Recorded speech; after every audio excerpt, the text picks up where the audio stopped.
Scale by Keith Buckley. Chapter 1. Coincidentally, I happened upon a beat of light. After prematurely returning home from Australia where nothing moved me, where I found no inexplicable splendor on mountain or sand, where words cowered in inaccessible dry corners rather than being rendered insufficient by rampant awe, there was a droplet of illumination left for me in a brochure outside of our building, blown up against the fence that followed the sidewalk to the door. Though neither my name nor address was on it, it was written in a language that spoke to a very specific and personal looming darkness. That darkness, the one this surreptitious letter acknowledged, had recently discovered me again holed up in my hotel room where I was too weak and too broken in too many places to refuse it entry.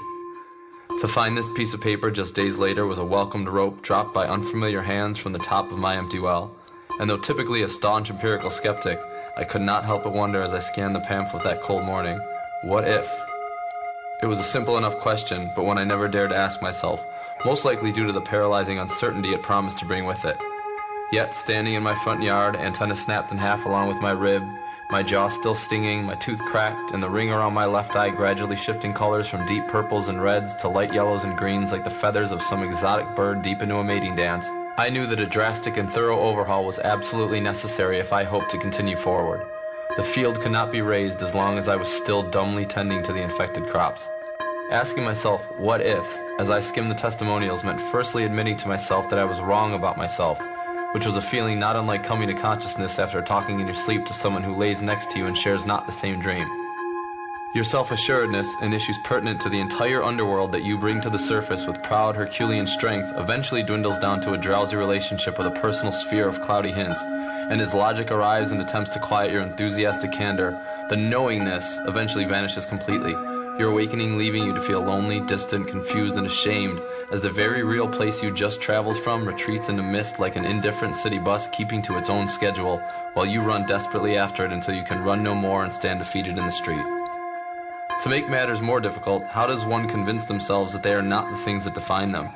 It's like using language in order to express the idea that language does not exist, or painting a picture of nothingness given only the colors that somethingness has afforded you. We are not wont to accept such an absurdity in the presence of overwhelming evidence to the contrary, or to suffer an affront to our identity from a voice infinitely tinier than our elephantine selves. But then again, I repeated to myself, what if? After 3 decades of life with the support of 2 happily married parents, the unconditional though never vocally confessed love of a younger sister, and few friends that remain virtually unchanged since high school, not to mention a system of beliefs heard, understood, entertained, and adopted throughout my formative years which were now reinforced daily both on stage and in interviews in my adult, I was not eager to admit that the results I had recently come upon might not support the theory I originally posited. I was simply too deep undercover to casually reemerge as the man I was before I went down in, had worked far too hard to lock up the lab because of a hypothetical. However, I felt, or rather some small part of me signaled it feeling, that there was a molecular lie being told that had fooled even the great chemist. I clutched the paper and mindfully went inside, having made a decision that felt like the first decision I had ever made. It was one that began as a ripple in a stagnant pond of old energy and registered in something greater than my brain, moving through scaffolding sturdier than my bones. There was a child in me who needed to walk for no other reason than it was his instinct to finally live upright.